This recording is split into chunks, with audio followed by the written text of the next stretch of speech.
فاكرين الشوكولاتة دي؟ من فترة كده نزلت فيديو عنها وناس كتير ما كانتش لاقياها، ولما بيلاقوها بأسعار غريبة، بس النهاردة لقيت مقرها الرئيسي. فاحنا النهارده في التجمع عشان اروح مقرها الرئيسي ديسباسيتو. بس ما تنساش قبل ما نبدأ تدعي لاخواتنا في غزة والسودان وكل الدول العربية ربنا ينصرهم ويصبرهم. مبدئيا كده بس احب احييهم على شكل المكان بالليل، هو شكله رائع والديكورات برضو جوه الصراحة رايقة. انا دخلت جوه عشان اجيب كام شوكولاتايه لقيتها في وقت تصوير الفيديو ب 44 جنيه، بس لقيت حاجات تانية كتير برضو، البان وتورت وجاتو بيكري وحلويات شرقية وايس كريم. فانا جبت حاجة من كل حاجة كده عشان نشوف هل هم زي الشوكولاتة ولا لا. واول حاجة ابتديت بيها هي حاجة غريبة كده لقيتها هناك، وهي كيك حادق. انا مش عارف بالظبط هي عباره عن ايه، بس خلينا نشوف. انا يعني متوقع انها من جوه تبقى توست وكريم تشيز وميكس جبن، ده الحاجه المتوقعه. بسم الله.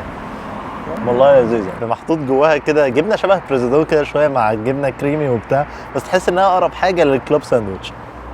وتاني واحده دي بقى ميكس اللحوم بارده، اللي هو التركي المدخن، روز بيف، سلامي، بسطرمه، الحاجات دي. بسم الله. انا دي عجباني اكتر من دي، ميكس الكولد كاتس كده كله مع بعضه مع الجبن اللي جوه مع الحاجات دي كلها، والله عجباني. يعني انا كنت مستغرب الصراحه، انا كنت جايبها عشان هي حاجه مختلفه، بس هي والله طعمها حلو. واخر واحده فيهم بقى السلمون المدخن. بسم الله. بص انا دي ما جاتش معايا قوي، يعني انا الاثنين دول عجبوني اكتر منها، بس دي محطوط معاها تاتش بصل كده، ده اللي عاجبني في الموضوع. مع العلم برضو انها عجبت عمر، بس تقريبا انا اللي ماليش في السموكد سلمون. دخلت بعد كده بقى على البيكريز اللي اسعارهم بالنسبه لباقي المحلات حلوه الصراحه. الكرواسون، هو طعم الزبده فيه باين، كان ناقص بس ان هو يبقى فليكي كده من جوه، بس هو بغض النظر عن كده هو نفسه طعمه حلو. سينابن بيكان، انا اصلا عاشق لهذا الشيء في سينابن، انا متحمس لها جدا هنا، دي بتبقى احلى حته بالنسبه لي في السينابن كلها.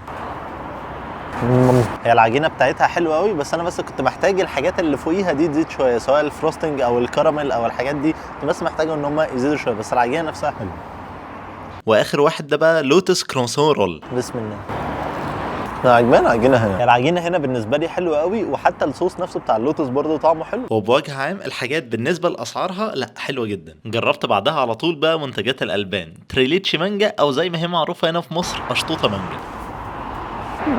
والاشطوطه دي بتبقى كيكه مسقيه لبن، بس انا عاجبني قوي اللبن اللي هم مستخدمينه، تحسه كده لبن مكثف محلى. حلوه دي، عجباني، وعجباني كمان المانجا اللي فوق، مع ان ده اخر موسم المانجا، بس المانجا نفسها طعمها حلو. والتانية دي برضه حاجه من الحاجات اللي انا في المجمل بحبها قوي، خفيفه خالص، وغير كده انا اصلا بحب الفراوله فكانت عجباني. فيها سنه فستق كده من فوق لذيذه. يا جدعان والله الدنيا تلج، والله الدنيا تلج. المهم اخر حاجه بقى ايه؟ الجاتو. بس هما بيعملوه باشكال مميزه كده شويه، بس طلبنا معاهم هوت شوكليت لزوم التلج اللي احنا كنا فيه ده. والله حلو، وبعدين بيدفي كده. تعالى بقى نخش في هذه الشجره. فستق موس، بيستاشيو كريم، وبعد كده كريم عاديه، وبعد كده كيكه شوكولاته. نقطع حته كده زي بس تقيله. دخلت على اكتر حاجه بحبها بقى في الجاتو، وهي الملفيه. انا الصراحه عاشق للملفيه.